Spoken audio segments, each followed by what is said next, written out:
नमस्कार साथियों, मैं भूपेंद्र शर्मा एक बार फिर आपके लिए एक नए वीडियो के साथ उपस्थित हुआ हूं, जिसका नाम है इंडिगो। ये चैप्टर लुईस फिशर के द्वारा लिखा हुआ है। आइए आज हम इस चैप्टर को पढ़ने वाले हैं। लेकिन अभी तक जिन साथियों ने मेरे चैनल को सब्सक्राइब ना किया हो, प्लीज चैनल को अभी सब्सक्राइब जरूर कर लें। ओके, आगे चलते हैं। हम चैप्टर को पढ़ेंगे, लाइन बाय लाइन डिस्क्रिप्शन को समझेंगे कि चैप्टर ने हमसे क्या कहने का प्रयास किया है और कहानी हमसे क्या चाहती है। ये क्लास 12th का 5th चैप्टर है और ये इसके साथ साथ ही एमपी टेट में जो परीक्षार्थी भाग लेने वाले हैं उनके लिए भी इम्पोर्टेंट है। आइए चैप्टर को स्टार्ट करते हैं। पहले हम अबाउट द ऑथर पढ़ते हैं, लेखक के बारे में पढ़ रहे हैं। Louis Fischer was born in 1896 and died in 1970। He was born in Philadelphia. He served as a volunteer in the British Army between 1918 and 1920. Lewis Fisher का जन्म फिलेडेल्फिया नामक प्रांत में हुआ था। उन्होंने ब्रिटिश आर्मी में 1918 से 20 के बीच में एक स्वयंसेवक के रूप में कार्य किया। Louis Fischer made a career as journalist and wrote for the New York Times. Louis Fischer ने अपना कैरियर जर्नलिस्ट के रूप में स्टार्ट किया और उन्होंने न्यूयॉर्क टाइम्स के लिए, संडे रिव्यूज के लिए, यूरोपियन टाइम्स के लिए और एशियन कई सारे पब्लिकेशंस के लिए लिखने का कार्य किया। He was also a member of faculty of Princeton university. ये प्रिंसटन यूनिवर्सिटी की फैकल्टी के रूप में भी इन्होंने कार्य किया। The following is an excerpt from this book the life of Mahatma Gandhi. ये जो चैप्टर दिया गया है, ये chapter the life of Mahatma Gandhi नामक नोवेल से दिया गया है। The book has been reviewed as one of the best book ever written on Gandhiji's The Time Education Supplement. ये जो किताब है the life of Mahatma Gandhi, ये किताब टाइम्स एजुकेशन सप्लीमेंट के माध्यम से सबसे अच्छी पुस्तकों में से एक मानी जाती है, जो कि गांधी जी के ऊपर है। उन सभी किताबों में से ये किताब सबसे अच्छी किताबों में से श्रेणी में आती है। आइए चैप्टर की स्टार्ट करते हैं। When I visited Gandhiji in 1942, लेखक बताते हैं कि जब उनकी मुलाकात गांधी से 1942 में उनके सेवाग्राम आश्रम में हुई, जो कि सेंट्रल इंडिया में स्थित था। आप सब लोगों को शायद याद हो, 1947 से पहले भारत स्वतंत्र नहीं था और उस समय भारत के राज्य अंग्रेजों के हिसाब से बटे हुए थे और उसमें से एक सेंट्रल इंडिया नामक प्रांत जो था, वहां पर गांधी जी का सेवाग्राम आश्रम था। He said, I will tell you how it happens that I decided to urge the departure of the British. It was in 1917. तो जब गांधी जी से हमारे लेखक ने पूछा कि गांधी जी, आपने अंग्रेजों को अपने क्षेत्र से कैसे निकालने के बारे में सोचा, तो गांधी जी बताते हैं कि मैं आपको यह बताना चाहता हूं कि मैंने 1917 में अंग्रेजों को अपने यहाँ से निकालने के बारे में सोच लिया था। He had gone to December 1916 annual convocation of the National Indian Congress Party in Lucknow. तो गांधी बताते हैं ये घटना तब की है जब वे इंडियन नेशनल कांग्रेस के राष्ट्रीय अधिवेशन, वार्षिक अधिवेशन, पहले कांग्रेस का वार्षिक अधिवेशन होता था और उस एक वर्ष के लिए एक नए अध्यक्ष के चुनाव होता था। तो वार्षिक अधिवेशन में गांधी जी भाग लेने के लिए दिसंबर 1916 में गए हुए थे। There were 2,301 delegates and many visitors. और वहां पर 2,301 डेलीगेट्स ने भाग लिया और साथ ही साथ कई सारे विजिटर्स वहां पे थे। During proceedings, Gandhi recounted a peasant come up to me and looking like an other peasant in India, poor and emaciated. तो गांधी ने अपनी बातों को याद करते हुए, रिकाउंटेड का मतलब होता है याद करते हुए उन्होंने कहा कि एक पीजेंट जो था, पीजेंट माने किसान, एक किसान उनके पास आया और वो देखने पर भी वो एक साधारण किसान लग रहा था। कैसा गरीब है ना, दुखों का मारा ऐसा किसान दिखाई दे रहा था। And said, I am Rajkumar Shukla. वह आता है और वो कहता है, आकर गांधी से कहता है कि मेरा नाम राजकुमार शुक्ला है। आई एम फ्रॉम चंपारण, मैं चंपारण से आया हुआ हूँ। And I want you to come to my district. Gandhi ji had never heard of the place. तो उसने, राजकुमार शुक्ला ने कहा कि मैं चंपारण से आया हुआ हूं और मैं चाहता हूं कि आप मेरे साथ मेरी डिस्ट्रिक्ट आए। गांधी जी ने इससे पहले कभी इस स्थान के बारे में सुना भी नहीं था कि गांधी चंपारण है कहाँ। It was in the foot hill of the towering Himalayas near the kingdom of Nepal. तो जब उन्होंने पूछा कि भाई ये तो मुझे पता भी नहीं है, ये कहाँ पर है, तो उन्होंने कहा कि ये गांधी से उन्होंने बताया कि ये जो है हिमालय की तराई क्षेत्र में है और नेपाल साम्राज्य के बिल्कुल नजदीक ही हमारा जिला है और वहां पर स्थितियां खराब है। Under an ancient arrangement the Champaran peasants were sharecroppers. प्राचीन समझौतों के अनुसार चंपारण के किसान वहां के एक शेयर क्रॉपर्स किसान थे, यानी कि बटाईदार किसान। ऐसे किसान जिनकी जमीन खुद की नहीं होती, वह दूसरों की जमीन पर कैसे कार्य करते हैं, किराए के रूप में कार्य करते हैं, बटाई के रूप में कार्य करते हैं। बटाईदार किसानों को हम क्या कहते हैं, शेयर क्रॉपर्स कहते हैं। Rajkumar Shukla was one of them. Rajkumar Shukla उन बटाईदार किसानों में से ही एक था। He was illiterate but resolute. वह अनपढ़ था लेकिन दृढ़ निश्चयी था। He had come to Congress session to complain about injustice of the landlord system in Bihar. तो वह वहां पर किस लिए आया था, वह वहां पर चंपारण में होने वाले अन्यायपूर्ण व्यवहार के बारे में शिकायत करने के लिए आया हुआ था कि बिहार में किसानों के साथ अन्याय हो रहा है। And somebody had probably said speak to Gandhi ji. और शायद उनसे किसी ने कह दिया कि गांधी से मिल लो, अब वो आपकी समस्या का समाधान कर देंगे। Gandhi told Shukla he had an appointment in the Kanpur. Gandhi ने शुक्ला से कहा कि उनका सबसे पहले कानपुर में अपॉइंटमेंट है। कानपुर वही है ये जिसे आज हम कानपुर के नाम से जानते हैं। कानपुर जो यूपी में है वही है, पहले कानपुर नाम था इसका अंग्रेजों के जमाने में। And was also committed to go to the other parts of the India. और गांधी ने बताया कि इसके अलावा भी मैंने भारत के अन्य कई हिस्सों में अपने आप को कमिट कर दिया है कि वे वहां पर जाएंगे। Shukla accompanied him everywhere. Shukla हर बार उनके साथ पीछे पीछे, उनके जहां पर भी गांधी गए उनके पीछे पीछे जाने का कार्य किया। Then Gandhi ji return to his ashram near Ahmedabad. फिर उसके बाद गांधी जी अपने आश्रम जो कि अहमदाबाद के निकट था वहां पर पहुंचे। Shukla followed him to the ashram. For weeks he never left Gandhi side. कुछ हफ्तों तक उन्होंने गांधी जी का साथ नहीं छोड़ा। Fix a date he bagged. जब भी गांधी जी उसे बुलाते तो वो एक ही काम कहता कि एक कोई डेट बता दीजिए, एक कोई डेट अब मुझे बता दीजिए कि इस डेट पर आप मेरे साथ क्या है चंपारण चलेंगे, मैं आपके साथ चलने के लिए तैयार रहूंगा। Impressed by the sharecroppers tendency and story, Gandhi said I have to be Calcutta on such and such date. तो गांधी जी ने जब उसे बुलाया और उससे पूछा कि हाँ बताओ क्या समस्या है, तो शेयरक्रॉपर्स की जो समस्या थी उस समस्या को सुनने के बाद और राजकुमार शुक्ला के दृढ़ निश्चय को सुनने के बाद उन्होंने उनसे कहा कि मैं फलां फलां तारीख पर कलकत्ता आऊंगा।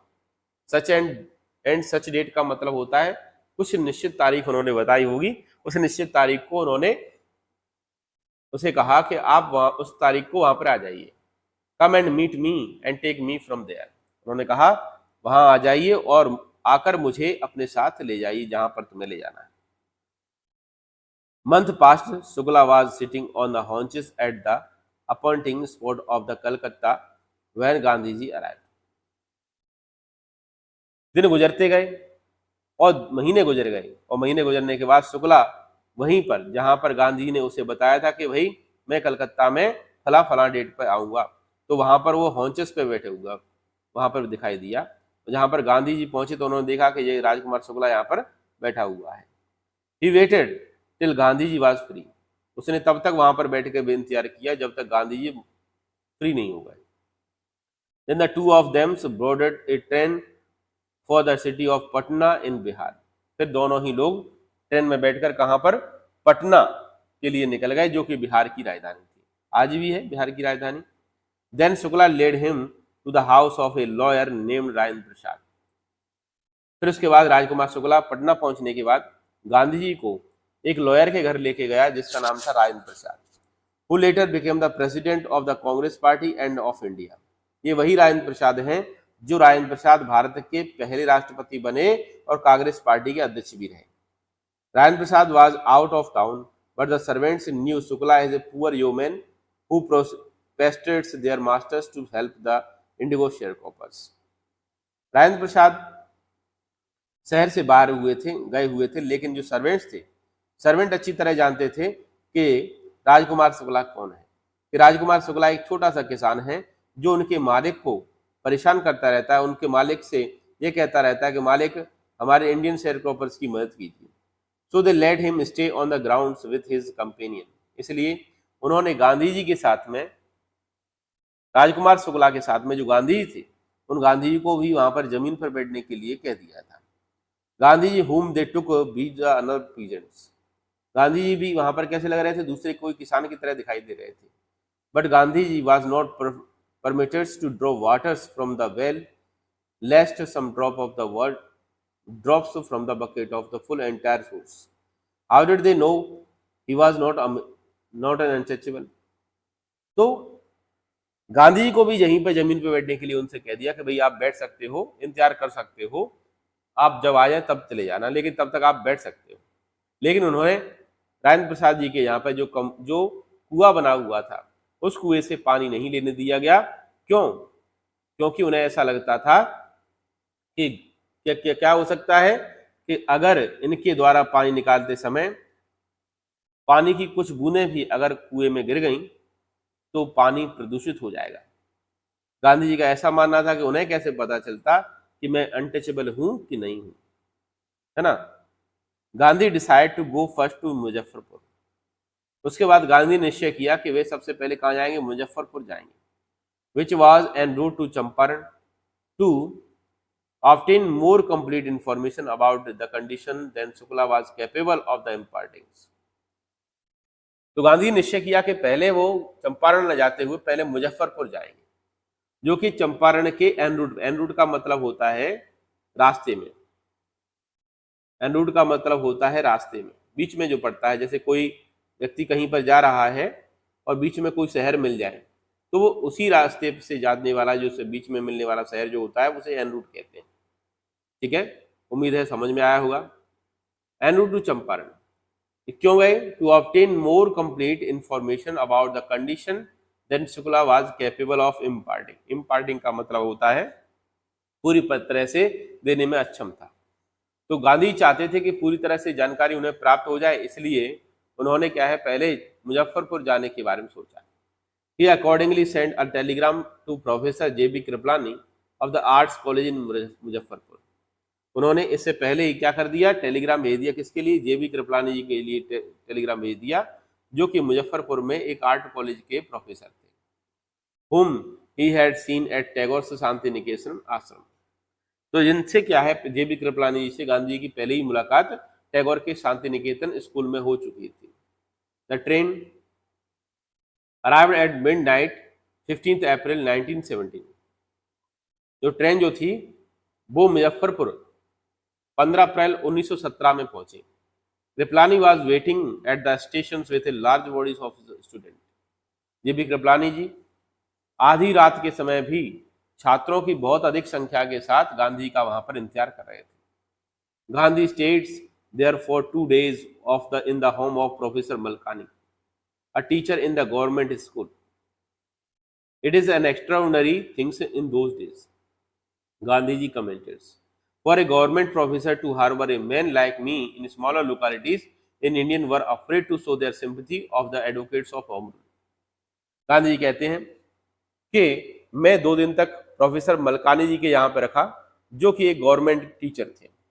गांधी ये भी बताते हैं कि उन दिनों ये एक बहुत ही असाधारण बात थी कि एक गवर्नमेंट कर्मचारी किसी ऐसे व्यक्ति को अपने घर में रख रहा है जो व्यक्ति कैसा है, गवर्नमेंट के खिलाफ व्यक्ति है, उसको कोई अगर व्यक्ति घर में रख रहा है तो ये एक बहुत बड़ी बात थी कि किसी को अपने घर में रखना। तो ज्यादातर जो स्मॉल लोकेलिटीज में किसान थे, लोग थे, वो डरते थे किसी ऐसे व्यक्ति को अपने घर में रोकने के लिए जो व्यक्ति कैसा है, जो होम रूल से संबंध रखता है। The news of the Gandhi's advent and to the nature of the mission spread quickly through Muzaffarpur and the Champaran. तो गांधी जी के आने की खबर और उनके मिशन का उद्देश्य चारों तरफ फैल गया था मुजफ्फरपुर में, और मुजफ्फरपुर और चंपारण दोनों में फैल गया। Sharecroppers from Champaran began arriving on foot and by conveyancing to see their champion. तो जितने भी वहां पर शेयर क्रॉपर्स थे सारे के सारे क्या है, पैदल ही कहाँ के लिए निकल गए, मुजफ्फरपुर के लिए निकलना शुरू हो गए कि भैया हमारा जो चैंपियन है, हमारा जो विजेता है, हमारे लिए जो लड़ने वाला व्यक्ति है, अब वो हमारे लिए लड़ने के लिए आ रहा है, तो हमें उससे मिलने जाना चाहिए। इसलिए सारे के सारे लोग पैदल ही वहां से निकले।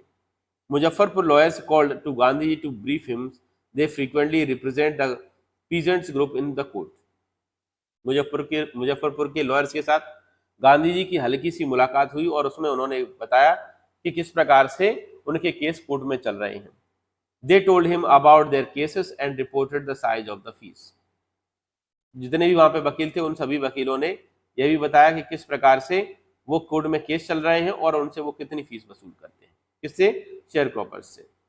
Gandhi cheated and lawyers for the collecting big fee from the sharecroppers. Gandhi ji ने जब ये फीस के बारे में सुना कि वो मोटी मोटी फीस वसूल करते हैं तो बहुत गुस्सा हो गए। उन्होंने उन्हें डांटते हुए कहा कि ऐसे व्यक्तियों से आपको बड़ी बड़ी फीस नहीं लेनी चाहिए जो बेचारे पहले से ही परेशान हो। He said, I have come to the conclusion that we should stop going to law courts. तो गांधी ने कहा कि अब तो मुझे ऐसा लगता है कि मैं अब इस निर्णय पर पहुंचा हूं कि अब कोर्ट में दूसरा किसी मुकदमे को खड़ा करने की मुझे जरूरत नहीं है। Take such cases to the courts does little good. कुछ तो कोर्ट में केस अच्छी स्थिति में चल रहे थे। Where the peasants are so crushed and fear stricken. जहां पर किसान कैसे थे? किसान डरे हुए थे और उनको पीस दिया गया था। Law courts are useless. जब किसान दबे कुचले हों, डरे हुए हों, उन्हें दबाया जा रहा हो तो लॉ कोर्ट इनके लिए क्या है, कोई मतलब नहीं रहता। The real relief from them is to be free from the fear. तो सबसे पहला राहत ये होती है किसी भी व्यक्ति के लिए कि वह डर से उसे आज़ादी मिले। Most of the arable lands in the Champaran districts was divided into the large estates. Arable land क्या होती है? Arable का मतलब होता है जितनी भी उपजाऊ जमीन।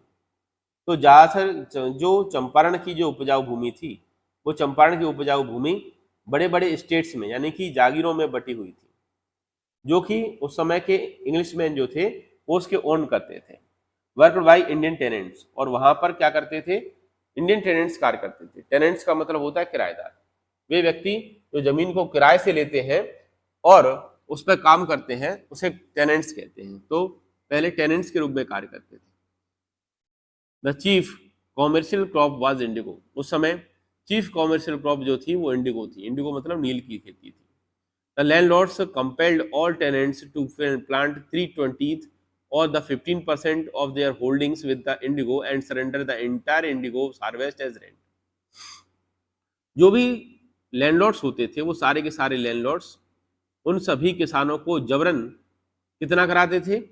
3/20। 3/20 का मतलब होता है 3/20, यानी कि 20 में से 3 हिस्से, यानी कि 15% अरेंजमेंट। 15% अरेंजमेंट जो था वो वहां पे था। उनका कहना था कि आपको क्या करना पड़ेगा, आपको 15% जो भी आपको जमीन दी गई है उस जमीन में से 15% जमीन पर आपको क्या करनी होगी? नील की खेती करनी पड़ेगी। And surrender the entire indigo as a harvest. और जितना कि इंडिगो था, जितना भी नील होती थी 1.5 बीघा खेत में या 15% जमीन में, वो सारे की सारी एज ए रेंट अंग्रेजों को जमा करनी होती थी। This was done by the long term contract. ये काफी लंबे समय से कॉन्ट्रैक्ट चला आ रहा था। Presently the landlords leans the Germany had developed synthetic Indigo. अब वर्तमान काल में क्या हुआ? अभी तक कोई किसी को दिक्कत नहीं थी, ना किसानों को दिक्कत थी, ना ही जमींदारों को दिक्कत थी। लेकिन वर्तमान काल में क्या हुआ कि वर्तमान काल में अंग्रेजों को पता चला कि जर्मनी ने क्या कर लिया है? सिंथेटिक इंडिगो बनाना शुरू कर दिया। सिंथेटिक का मतलब होता है कृत्रिम। कृत्रिम जो कृत्रिम नील थी वो बनाना उन्होंने शुरुआत कर दिया था। They thereupon obtained agreement from the sharecroppers to pay them the compensation. तो इसलिए उन्होंने कहा कि भाई जितना भी एग्रीमेंट है, तो उन्होंने एग्रीमेंट वापस लेना शुरू कर दिया शेयर क्रॉपर्स से और उनसे कहा कि आप हमें क्या है, कंपनसेशन दे दी करिए। कंपनसेशन का मतलब होता है मुआवजा। हम आपके 15% अरेंजमेंट से आपको मुक्त करने वाले हैं और आप इस 15% अरेंजमेंट के बदले हमें क्या दे दीजिए? कंपनसेशन। कंपनसेशन का मतलब होता है मुआवजा।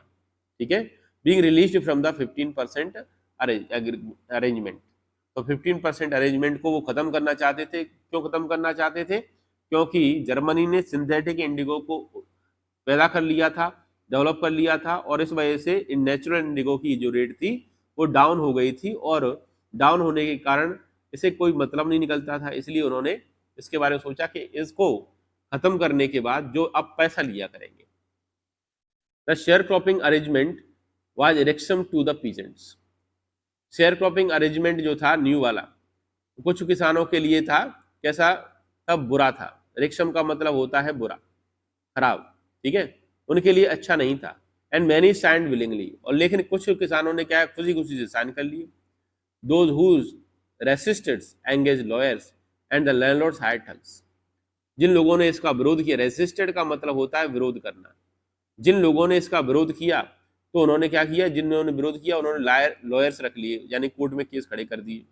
और लैंडलॉर्ड्स ने क्या कर दिया, हायर ठग्स। ठग्स का मतलब होता है लठैत, गुंडे, उन्होंने गुंडे पा लिए। Meanwhile, the information about the synthetic indigo reached the illiterate peasants who had signed and they wanted their money back. लेकिन जैसे जैसे धीरे धीरे खबर कहाँ पर पहुंची, उन बेचारे किसानों के पास भी पहुंची जिन्होंने क्या है खुशी खुशी साइन कर दिए थे कि भाई हम अरेंजमेंट खत्म कर रहे हैं और हम इसके बदले पैसे देने के लिए तैयार हैं। लेकिन जब उन्हें पता चला कि सिंथेटिक इंडिगो मार्केट में आ गया है और हमारे नेचुरल इंडिगो की कोई वैल्यू नहीं रही है, तो वे लौट के कहाँ पर पहुंच गए, लौटकर लैंडलॉर्ड्स के पास पहुंचे और उनसे कहने लगे भैया हम अपना अरेंजमेंट वापस चाहते हैं और हमें जो है हमें हमारा वापस दे दीजिए, हम जैसे हैं वैसे ही ठीक है और हमारे पैसे वापस चाहिए हमें। At the point Gandhi ji arrive at Champaran. इसी स्थिति में गांधी जी कहाँ पहुंच गए, चंपारण पहुंचे हुए थे। हाँ हाँ भाई, at this point Gandhi ji arrive in Champaran. इसी कारण से, क्यों? क्योंकि जो लैंडलॉर्ड्स थे वो उनके पैसे नहीं लौटा रहे थे और साथ ही साथ जो जिन्होंने साइन नहीं किए थे उन्हें वो मारपीट के धमका रहे थे और उनसे कह रहे थे कि साइन करो। He began by trying to get the facts. Gandhi ji ने इन सभी चीज़ों के तथ्यों को जानना शुरू कर दिया। First he visited the secretary of the British landlord association. Gandhi ji सबसे पहले ब्रिटिश लैंडलॉर्ड एसोसिएशन के सेक्रेटरी से मिलने के लिए गए। The secretary told him that they could give no information to an outsider.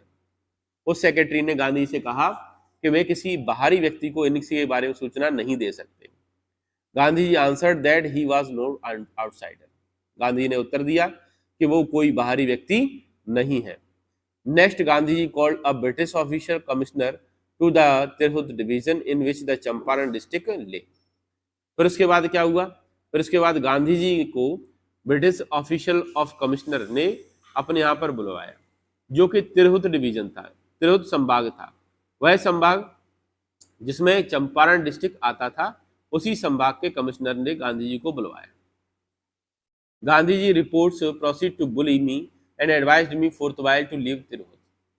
तो गांधी जी वहां पर पहुंचे तो गांधी जी को उन्होंने बहुत धमकाया और कहा कि यहाँ से जितनी जल्दी हो सके तिरहुत से निकल जाओ। Gandhi did not leave. Gandhi छोड़ के नहीं गए। Instead he proceeding to Motihari. इसके अलावा भी उसने क्या किया, उन्होंने गांधी जी ने मोतिहारी पहुंच गए। मोतिहारी क्या है, the capital of Champaran, Champaran की राजधानी थी। Lawyers, several lawyers accompanied him at the railway station. जब गांधी जी मोतिहारी पहुंचे तो वहां पर कई सारे क्या है लॉयर्स उनसे मिलने के लिए पहुंचे। A vast multitude greeted Gandhi ji. Gandhi से मिलने के लिए बहुत सारी भीड़ वहां पर पहुंच गई। He went on the house and using its headquarter. उन्होंने वहां पर एक घर किराए से ले लिया और उस घर को उन्होंने हेडक्वार्टर के रूप में कार्य करना शुरू कर दिया। Continued his investigations, और उन्होंने वहां पर अपनी इन्वेस्टिगेशन शुरुआत कर दी। A report come in that the peasants had been maltreated in the nearby village. एक खबर उड़ते उड़ते उनके पास आई कि पास के ही एक किसान के साथ बुरा व्यवहार किया गया। maltreated का मतलब होता है बुरा व्यवहार, बुरा व्यवहार किया गया है। Gandhi decide to go and see. The next morning he started out on the back of the elephant. तो गांधी निश्चय किया कि अगले सुबह ही वो उससे मिलने के लिए जाएंगे। जैसे ही अगले सुबह हुई तो गांधी जी किस पे बैठ के गए, एक हाथी के पीठ पे बैठ कर क्या है चलने लगे। ही हैड नॉट प्रोसीड फार। अभी गांधी जी कुछ ज्यादा लंबे समय तक नहीं जा पाए थे, यानी दूर नहीं जा पाए थे। When the police superintendent's messenger overtook him. Gandhi ji थोड़ी दूरी पर जा पाए थे कि पीछे से कौन आ गया, पुलिस सुपरिटेंडेंट का मैसेंजर आ गया और उन्हें वहां पर रोक लिया। Order him to return to the town, और उस मैसेंजर ने गांधी जी को आदेश दिया कि वे लौटकर कहां पर पहुंचे, अपने कस्बे में पहुंचे। इन हिज कैरेज, अपने वाहन के साथ में। गांधी जी कंपाइल्ड, गांधी जी मना किया, लेकिन messenger drove Gandhi ji home where he served with him on official notice to quit Champaran immediately. तो गांधी जी ने मना भी किया, लेकिन जबरदस्ती से मैसेंजर उन्हें वापस लेके गया, और वापस ले जाने पर उन्हें एक नोटिस थमा दिया, और उसमें साफ साफ कहा गया था कि जितनी जल्दी हो सके चंपारण को छोड़कर निकल जाइए। Gandhi signed a receipt for the notice and wrote on it that he would disobey the order. Gandhi ji ने उस रिसिप्ट के ऊपर लिखने का कार्य किया। गांधी ने जो नोटिस दिया था, उस नोटिस को उन्होंने क्या है, उसके लिखा कि वे उस आदेश की अवहेलना करते हैं, आदेश को नहीं मानते हैं, अब जो भी है आपसे करना पड़ेगा कर लीजिए।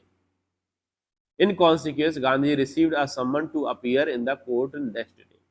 इस स्थिति में गांधी जी को अगले ही दिन क्या मिल गया, एक कोर्ट से ऑर्डर जारी हो गया, सम्मन जारी हो गया, उन्हें बुलवाया गया कोर्ट में। All night Gandhi remained awake, पूरी रात गांधी जी जागते हुए उन्होंने पूरी रात काट दी। The telegraph Rajendra Prasad to come from Bihar with influential friends, उन्होंने टेलीग्राफ किया राजेंद्र प्रसाद के लिए और उनसे कहा कि भैया आप अपने साथ क्या जितने भी आपके प्रभावी व्यक्ति हैं, लॉयर्स हैं, उन सभी लॉयर्स को लेकर आ जाइए। ही सेंड इंस्ट्रक्शन टू द आश्रम, divide a full report of the viceroy. उन्होंने रात के ही समय क्या कर दिया, आश्रम की भी इंस्ट्रक्शन जारी कर दिए, साथ ही साथ उन्होंने वाइसराय को भी पूरी तरह से रिपोर्ट अपनी जारी कर दी। चलिए आज यहीं तक हम पढ़ रहे हैं। हम कल अगले वीडियो में इसके बचे हुए भाग को भी पढ़ेंगे। तब तक के लिए नमस्कार। और एक बार फिर मैं आप सबसे कहना चाहता हूं, प्लीज़ जिन्होंने अभी तक चैनल को सब्सक्राइब ना किया हो, प्लीज़ चैनल को सब्सक्राइब कर लें। Thank you very much.